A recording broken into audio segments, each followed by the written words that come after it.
Yeah, sure. Thanks, Amin. So in this episode, we'll be reviewing two more short stories which take place in Martin's Thousand Worlds universe. They are both set in the post-interregnum period, with the major human worlds having regained contact with one another after the collapse of the Federal Empire. Both stories also focus on religion, faith, and fundamentalism. So the first story we're going to be looking at is called The Way of Cross and Dragon, which is a science fiction novelette by Martin, first published in the June 1979 issue of Omni magazine. It takes place in Findy space and is set on the planet of Arion. And it's about a priest of the Interstellar Catholic Church of Earth who is investigating a sect that reveres Judas Iscariot. Martin writes in his introductory notes for Dream Songs that the story was inspired by his Catholic upbringing and education. As a child, he would often wonder what the religion would become in the future after space travel and interplanetary colonization had been realized. So, how many dragons should we go with? How many dragons would we give The Way of Cross and Dragon? I would give it 3.75 dragons out of 5. I thought it was a solid story. I probably enjoyed it more out of the two short stories we're reviewing today. But I think ultimately I enjoyed maybe more the views that, just learning about Martin's views on religion and philosophy more than the story itself, which was more of a means to get those views out there. But I still enjoyed the story. Mm-hmm. Yeah, I pretty much agree with everything Amin just said. I'd say probably 4 possibly real Earth dragons out of 5. For very much the same reasons. It wasn't really that much of a story. I enjoyed the setting a lot. I liked the characters. The plot is sort of thin on the ground and more of an opportunity for philosophical meanderings. Yeah, I'd give it about the same. I'd give it 4. I had a lot of fun reading this one, and I think it is a very simple story, but it comes across really well. The idea that it's kind of talking about is very well considered, and I thought the characters played off each other really well, and it was a fun read. So yeah, I'd give it 4. Yeah, it was very simple, I think, but generally effective. I do agree. The message almost was prioritized over the characters. I thought the psychological and philosophical conflicts in the story were really interesting, and I did find myself thinking about them a lot afterwards. I think it echoes some of Martin's other stories, such as Bitterblooms, perhaps, in which he shows the tension between our need for truth and beauty and meaning and how those things often contradict each other. But I think this one goes even further. I also liked that it was a science fiction work, but it showed how an old religion could be just as important in the future as technology, because often science fiction is all about technology, and it implies that we've done away with superstition. But I think, in fact, religion would survive and adapt to technological advancements. Yeah, it's kind of sorry, did I actually give it a score? Sorry, I would give it 4 dragons. 4 dragons out of 5. Well, I think what George does, one of the things that he does here is, like, if you have certain ideas you want to get out there, one way is to, if you write about philosophy, is go write a paper, get it peer reviewed, spend all that effort doing that, or you can just write a story and get it out there. So I think he went that means of getting the same thing out there and getting discussion on views, right? So that's the other way of getting things out there, is just to dress it up in a story. Yeah, which is sort of the point. I think he's saying, like, the medium is just as important as the content. It's the way you tell a story that actually gives it purpose in people's lives. It helps it, a religion has to be preached by the believers themselves in order to survive. So it has to take root in people. It has to be exciting or imaginative. It has to be imagistic. So I think that's what the retcon or the reimagining of the Christian story in this story did. It was imaginative. It became interesting and something that sounds exciting that you'd want to read, and it was done with art. So again, the medium is just as important as the message, I think, is what Martin is showing. Well, it has to be adaptive as well. I mean, there's different ways that religion could handle all these aliens coming into the picture. In this one, at least this religion has allowed them to join eventually, right? And in fact, that's one of the guy is superior to him is an alien. Yeah, and they mentioned something about telepathy. They had killed people who were practicing telepathy because they considered it heretical. But obviously, telepathy isn't necessarily discussed in the Bible. It was just something that's been adapted through scripture or things like that. And it's it just has to deal with new things that were never encountered in the Bible and try and figure out what to do with them.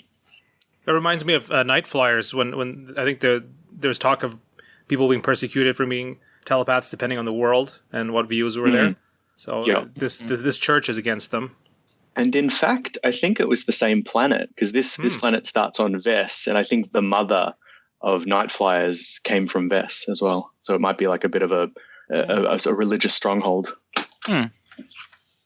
I did think it was notable that, and this is mentioned earlier in the story, that one of Damien's captains is a non-believer, and they're still allowed to be in this order. And that's kind of a thing that Sorry, I think that's his ship captain. I think I don't think she's in the order. I think she's just a hired. Yeah, but as far as like operating within the confines of the system, right? Like she is allowed to be a part of whatever this process of like executing against heresies is. Like if this was like I didn't really get the feeling that this was like a truly dogmatic order that was like totally against any sort of non-believer. And this is kind of the idea that comes across at the end of the story. It's very kind of utilitarian, right? Like they just have this purpose and they're going to do it. And even like the actual archbishop guy at the end even says, when Damien says that he has a loss of faith, like, I don't care. Like it doesn't matter that you believe or not. You just need to do the job. That's what matters. So it's a little bit different than what we'll talk about with the other story, which is much more of like a purely fanatical faith system that is like to the bone. Like we'll follow whatever strictures. Sure. I think that's a good point, because atheists would be considered just as heretical, if not more heretical, than people who had different interpretations of scripture. So it's more that they're against people who are like trying to muscle in on their territory, whereas atheists aren't in their wheelhouse, so they don't care as much. So it is weirdly corporate in a way. They don't see atheists as a threat. Well, I mean, it's not that they don't necessarily see atheists as a threat, right? But that he's not working for an atheistical purpose, right? He's still doing the job, that is, like assuming that the religion is correct, right? That the whatever it's called, the interstellar Catholic Church, is correct, right? Like he's still, from the archbishop's perspective, right? I mean, he's still working for a holy purpose, even if his faith is lapsed, right? Whereas if he were, even if somebody was a believer but was working for an atheistical purpose, then that would be a problem, right? I mean, it is utilitarian for sure, and I think definitely it has like the I'm trying to think of the word, not quite corrupt, but like old, like decadent isn't exactly quite right either, but just sort of like it's not a fiery fanatical faith, right? Like it's an old faith that is capable of accepting that people aren't always exactly what you'd want them to be, and they're trying to deal with problems that are actually problems and that are actually, causing them problems, as opposed to problems that are just like, this is an internal, like, this is in your own head. It's between you and your confessor. And like, obviously I hope that everything works out all right, but it's not something that actually threatens like the body of the church. It sort of shows the disconnect between the religious institution and what it's actually communicating, which is this set of beliefs. Like those things don't always have to be in harmony. The institution is about power and governance and domination. The set of belief is something that's almost just personal. That's just between you and God. What we care about is power. Yeah, it's kind of a very honest take on like what was happening, like what led to, of course, the Reformation and all these spawnings of different forms of Christianity because of the corruption in the church and the ways they were taking advantage of it. But here they're like, yeah, that's what we do, this is what we're about. Yeah, we want to take advantage of our position and execute it however we see fit, and we acknowledge that in a very clear way. They seem to be fairly wealthy, though. Like, I mean, in terms of, at least they even said, Lucas himself says that I could have been richer if I'd stayed with you guys. Then they have money and they have power in some planets. Yeah, Damien seems to throw a lot of cash around whenever he's handling a heresy. I did just want to say, while I do agree with you guys that I think probably the picture that Martin is painting is of a somewhat corrupt church that perhaps doesn't actually, that perhaps the leaders of it don't actually care and are protecting their power more than they're doing anything else.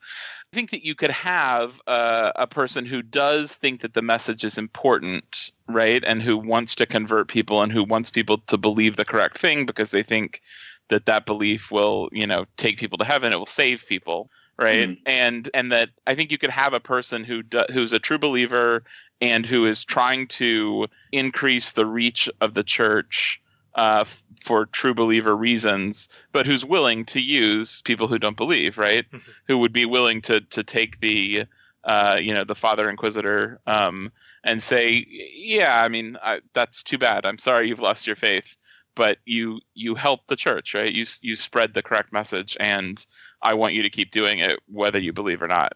I find one of the things that was interesting early on in the story is talking to his superior, who's Cathane, and they're kind of comparing humans and Cathanes. Like, humans move in and out of faith easily, whereas Cathanes are stubborn. They either have a faith or don't have one, but what they stick to, they seem to stick to it more than humans do. Mm-hmm. Yeah, that's definitely, I think, a thing in a lot of science fiction, which is that I feel like humans are often more malleable than aliens. Aliens often tend to be much more, dogmatic one way or the other, whereas like humans are the human trait is always our adaptability and changeability and stuff like that. It's a good point. It's kind of the way that, because of the nature of science fiction being constructed as humans being the natural protagonist, because we understand the way a human thinks, like a human is naturally going to be more willing to absorb new information, whereas like an alien is this like very established thing where they have all their culture in place and they're not going to be the same kind of like receptive to new things because they've just figured it out apparently before this point. Yeah, I think that does tend to happen a lot in all kinds of science fiction. Yeah, and I think, to be fair, it is a human religion, so it's going to be a lot more malleable or understandable to humans who have grown up as being like a template of their civilization. Like, all of the messages in a major human religion are going to be like seeped into all aspects of culture and law and society that have formed human civilization, whereas they might be foreign ideas. Like, even thinking about the character or this sort of archetypal figure of like the savior or the martyr or the betrayer, like the idea of Judas being like this character who is inseparable from the concept of betrayal in human civilization. Even just that touchstone is going to be a foreign idea to a different species or alien species. But to us, it's like, if you call someone a Judas, that's inseparable from a snake or a betrayer. Another early thing on is the mention of the 1,000 worlds, like the actual kind of informal name of this universe here. We get a title drop. Yeah. So the actual story of Judas and the dragons, like Judas riding the dragon around and burning after Jesus dies and coming back, like, this was amazing, of course, and really amusing to read. But I think it kind of speaks, and of course, not to try to like put too much thoughts into like how George R. Martin thinks, but like it speaks to me of like this conception of this myth, like of all these myths, that are like held in such a high regard, right? Like, it's even mentioned in this story, like the whole story about like being eaten by the whale. Like, they're held to this high regard because they're like part of this huge religious structure that's important and needs to be protected. But when you separate them from that, they're just kind of silly stories, right? They're like any kind of other weird, silly story that someone would construct. And I think that's what Martin is trying to get across when he gives Judas the dragon. It's like, it's just another form of fantasy in a way, like all these mythic origin stories for different religious systems. Yeah, and another character points out it's no less silly than a person surviving in the belly of a whale. And there's mythical creatures in the Old Testament. They talk about, I can't remember exactly, but even the dragon, I think, is mentioned, or it's synonymous with like the devil. The devil is often described of in terms of a dragon or a great serpent or something like that. Yeah, I feel like that there's something, some dragon thing in Revelation or something, maybe. I'm not sure, but yeah. Well, Lucas says that it's good if you work the dragons in. You should work the dragons into your story. It's they're entertaining, which is what George did in Ice and Fire as well. He was convinced to it wasn't his idea maybe originally, or I think his friend had convinced him to do so. There. Yeah. I mean, I got a bit of a World of Ice and Fire vibe with this whole story, like the way he was kind of Targaryen vibe, where he goes and he gets pissed off and like starts rampaging with the dragons. Judas is the rogue prince. I was doing a bit of reading, and I found out there was actually a Gospel of Judas. I don't know if it was written by, couldn't have been written by him, but I guess it was written about him. And it suggested something different, which is that Judas had been told by Jesus to betray him or give him away to the Romans, because the crucifixion and resurrection was like a vital part of Jesus' mission, which is kind of true. Like, you can't have Christianity without the betrayal. Judas plays like a key role in the quote unquote miracle of the resurrection. But it was presented to the church, but it was dismissed as heretical and whatnot. So it this story kind of has some basis in historical, Vatican law. But there were no dragons in that version, I don't think. Yes, although I mean that's kind of the way that it seemed to initially be something like that. Oh, they're just going to have a different view of it, and they actually believe it. But then you get to the point where Lucas says, "No, I just made up the whole thing for a different purpose." That's a bit of initially it seemed maybe this was just a different, true believer type thing. But no, it's actually this guy and this whole liar thing, this whole liar conspiracy. If we can go into that. So, am I crazy, or are liars basically authors? Like, they're creators of fiction, right? Yeah. Essentially. So, like, this is his metaphor for what he does, what Martin does. Yeah, I mean, I think that's basically right. I mean, like, creators of all kinds, right? I mean, they had there was sort of an allusion to the Keats thing, beauty is truth and truth is beauty, except saying the opposite, that beauty is the opposite of truth. And so, like, sort of creators and artists of all kinds are, I think, the capital L liars, giving us something beautiful to believe instead of the harshness of the truth. It's ambiguous, though, because sometimes an idea is difficult to express literally, and that's something that philosophers have always been talking about since Plato. Like, Plato's always gone on about how you can never actually get to truth. Truth is something that's inaccessible to us. All you can do is kind of describe shadows or reflections of what is actually reality. Because again, humans are bound by both the sensations that we're capable of experiencing, seeing, touching, things like that. There's all these sensations that we just don't have access to, but also our field of knowledge, our upbringing, all these things inform the way we see the world. And it would be impossible to shed all those things. It doesn't mean you can't try, but you'd have to shed everything that you've been taught and conditioned to believe in to have any kind of access to truth. So in a way, fiction, mythology, beauty, paintings, the idea of allegory, the idea of the dragon representing something is kind of a way to get to truth. So fantasy is a way of like symbolizing something that you can't literally have access to. So I don't think it's entirely contradictory that fiction couldn't give you access to truth. And this is something I think, and I may have mentioned this on the last cast, but for me, what I understand science fiction to be about, or what it's useful for, is it's a way to kind of access an understanding of where we're at in the world now, where we're at today, in a way that isn't too shocking or too painful to look at because we have that distance from it. So you might explore some of the ideas of like just the ways that we live life in a very robotic, zombie-like way by making a zombie apocalypse story, right? Where you can kind of get away from it a little bit and explore these themes in a way that's not too harsh. So like in a way, like it's impossible to like see the face of God, to stare directly at it without going blind. But if you have this kind of mirror, this dark mirror that you can look at it, it's actually possible to kind of see it clearly without going insane.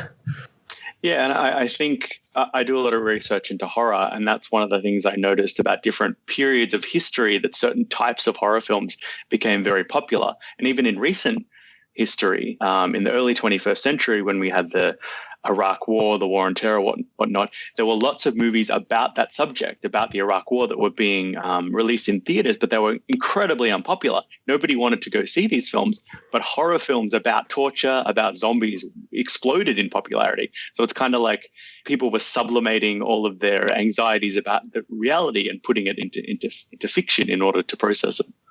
Exactly, yeah.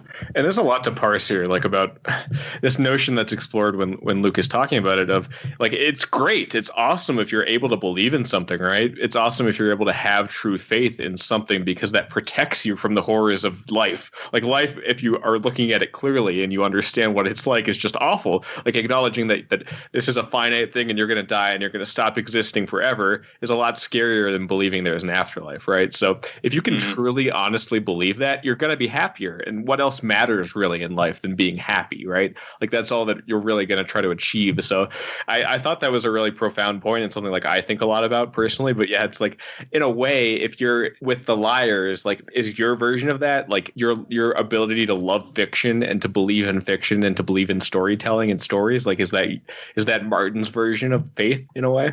Just a couple points there, Zach. First, you were talking about science fiction being a way to look at something maybe controversial, but without directly going on it. Like the shows like Star Trek were like that when they first started, right? They dealt with very controversial social issues, but they were able to get around it that way. And then in terms of immersion and reading, I think I didn't think about that actually initially when I read this. When you're talking about like just reading, even just like works like Ice and Fire, you like to kind of immerse yourself and forget that it's just all made up by a single writer.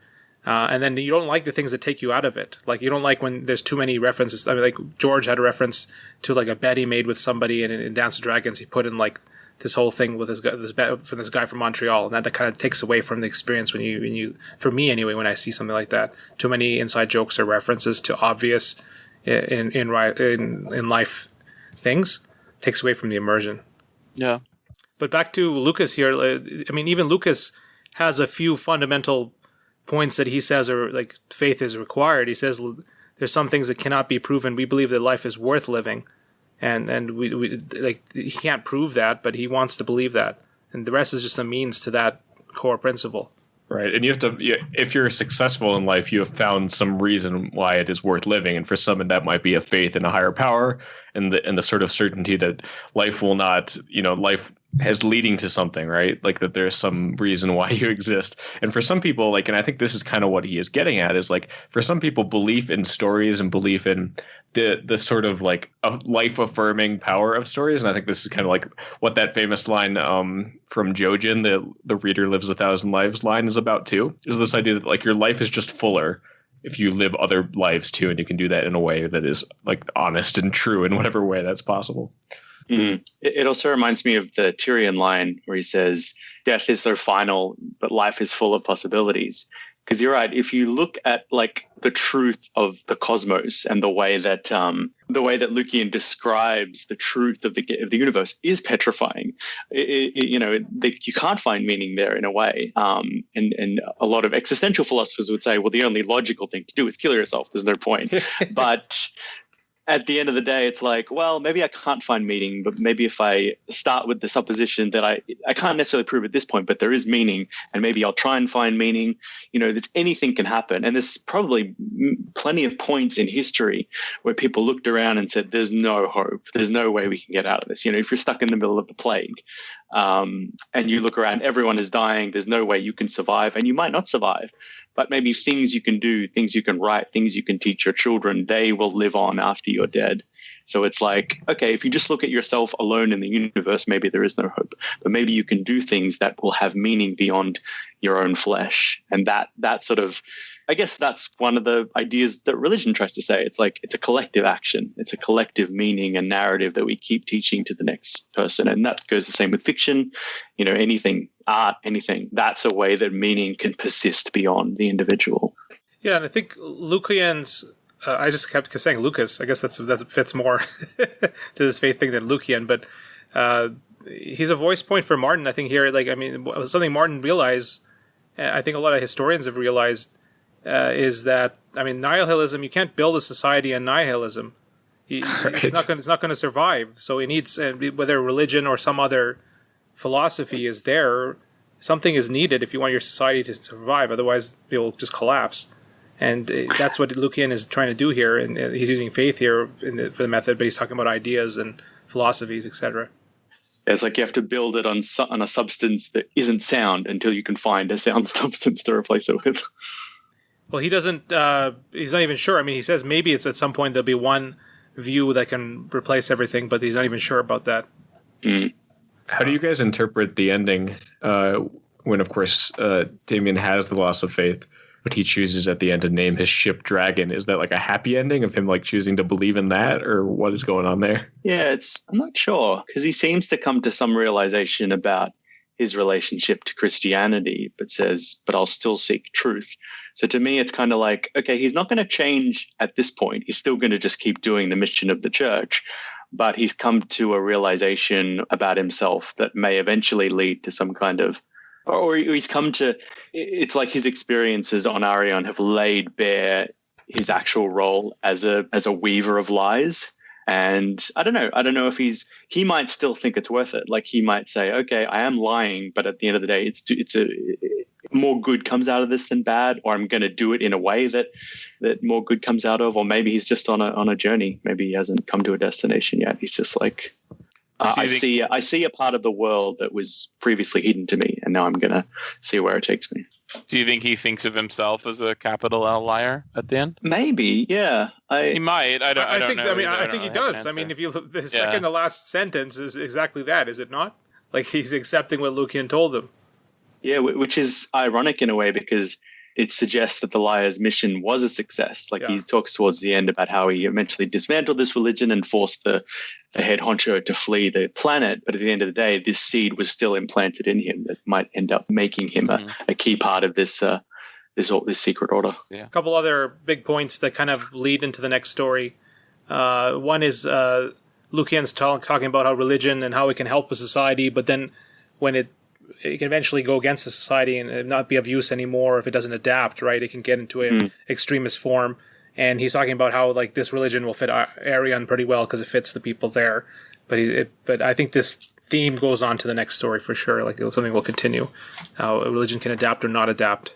Yeah, it's almost like the liars see themselves as like shepherds for religion. Like, they herd religion, they kill a religion if it gets too destructive, they correct it if it needs correcting, or not even just religion, any kind of mass grand narrative, economic narratives, social narratives, historical narratives, national narratives. These are all big theories about how the world exists in a way that give people meaning. The suicide rate decreased by a third on that place since the order was growing, right?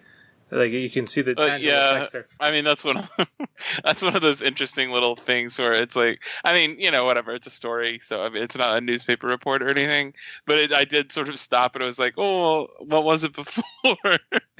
Yeah. If it was, one person per thousand, it's one of those things where it's like, wait, was there like a terrible suicide epidemic and now it's like dropped dramatically, or was it not really a problem before, and so a 1/3 decrease is not a big deal?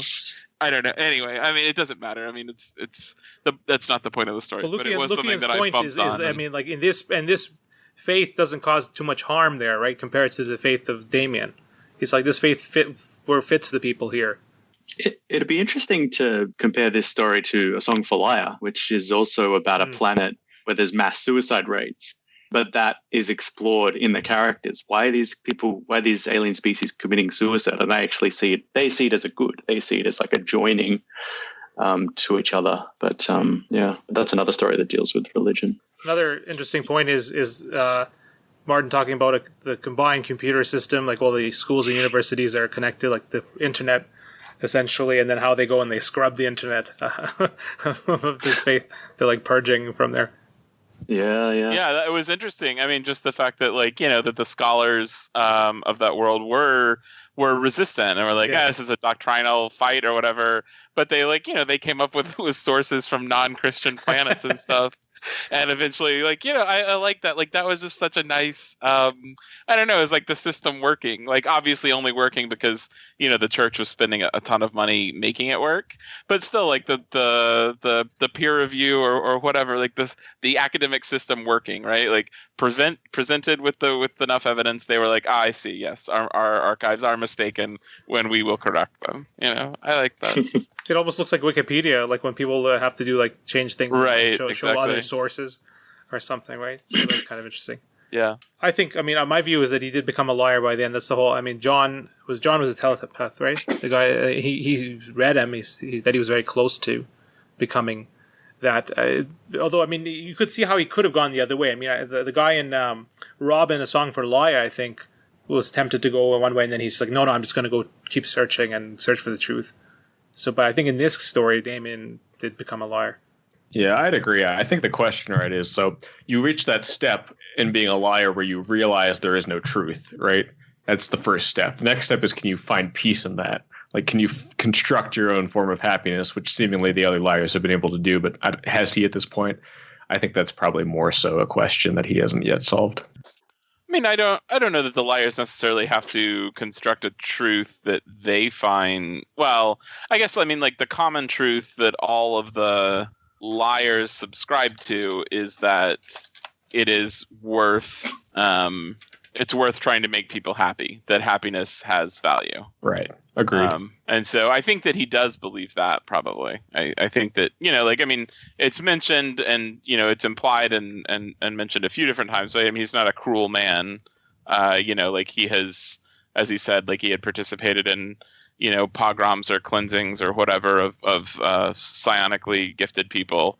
And, but he felt bad about it, right? I mean, he's not a cruel person. I think that he does probably. Yeah, I guess the question now is, if he is still forced to work within this order, is he able to reconcile that with his new way of thinking? If he is still forced to execute those programs and all these other awful things. He might not do that anymore. I mean, the exactly, idea that he's going to be... Because he seems to be protect people, right? Yeah, if he has that choice, I guess. Yeah, Okay, I mean, I think at his current rank and the kinds of duties that he seems to be assigned, I think he can more or less operate independently. And that could have been part of John's plan in the first place. That it's worth risking this to get one of these guys on our side, and then the ship. All right, that's his long game he's playing. Yeah. Makes sense. Yeah, because I mean, it was a relatively, I can't remember the numbers now off the top of my head. It was a relatively small planet, right? 9 million people or something like that on Arian. Yep. Yeah. So I mean, it's not an enormous. I mean, not tiny or anything, but not an enormous planet. And yeah, having somebody, a church inquisitor, probably a relatively powerful get for the Liars Guild or whatever. Should we look at Duncan's list of questions, see if we missed anything? There, I'm looking at your document. Yeah. The exercising creepiness. I wasn't sure what he meant by that. Yeah, I think he might not be here right at this moment. Yeah, I think I was wondering about that too. Oh, do you take for a break? Okay, we'll wait for a second and pretty much wrap up and move on to the next story when he gets back. I think maybe he's talking creepiness is the fetus, or not a fetus. The creepiness is the guy in the jar, right? It's like yeah. Yeah, sorry, I was summoned by the little fish man. Sorry, the only other thing I was going to add was when the lady was talking about how this particular story is no less fanciful than the New Testament or the Old Testament, it reminded me a bit of our discussion of In the House of the Worm and the fact that religion seems so weird and creepy and gory, the idea of the priest who has his limbs lopped off in order to embody the worm. Right. But then it reminds me of I was raised a Catholic and we would go to church and every Sunday we would dress up in nice clothes and go to mass. And I would look up and see this guy nailed to a cross, thorn stuck in his head, blood and gore pouring down his body. In a way, it was very strange to see such a graphic, gory image, but we thought nothing of it. It was just church. So we don't see some of the weird aspects of our own faith until it's presented, until it's mirrored in another faith. Yeah, and it's I can't think of, is it Ray Bradbury? I can't remember, but there's some sci-fi short story I think by somebody fairly famous where it's there's a reverse Jesus, right? It's a godhead who devours the followers, right? But it's all all the language is very similar to this is my body, take it and eat it, all the Catholic kind of, we eat the body of Christ, which is also super weird, right? But yeah, there's I think it's Ray Bradbury short story where it's, a religion that has made it the opposite, which is obviously monstrous and terrifying, but they keep all the same language from the, the Catholic liturgy or whatever, but reverse it. And a lot of the best horror stories take a lot of their ideas from Christian ritual. Again, the idea of eating the body, eating the blood. It's very vampiric. The idea of the resurrection. It's very zombie-like. The nailing to the cross, the torture, all that stuff is taken directly from antique religious mythology. I did want to ask you guys, and we talked a little bit about this, but since I am the newbie as far as Thousand Worlds, are there any other links to other stories you guys noticed? I saw the name Findy, which shows up in both of these two stories, but anything else that you guys saw? New Rome. Yeah, for sure. Yeah, New Rome, Vess. I think I mentioned it appears in Nightflyer. It's mentioned in Nightflyer's Celia's world. I think he mentioned that as one of the planets he goes to study on. I think that's mentioned in a few other ones. So nothing too specific, just general. Gotcha. I don't even think the Catholic Church. You just tell the Catholic Church is mentioned in any of the other stories. No, but they were well, indirectly they are. They were still around. They were around at the time of the wars starting. That's the whole point of the Steel Angels, right? As we'll get to. So this kind of confirms that, that they were around and they're still around now in this. Yeah. Is that what we're saying? That this is basically just the eventual this is the eventual form of the Catholic Church? Like they have popes and it all became this, the adapted, and they're really big in numbers? I think so, yeah, because they have the Pope in New Rome. And they mention, there's 100 other sects. So you can imagine there are Protestants and Lutherans and all these other variations that have emerged from Earth and then intergalactic time. But the Catholic Church still seems to be on top of the Christian racket. And then they have the guy has the webbed hands as well, so he's a merman. Just okay. Okay, so I guess that's it for this one. We can move on to the next story. Yeah, I think that's everything. Good.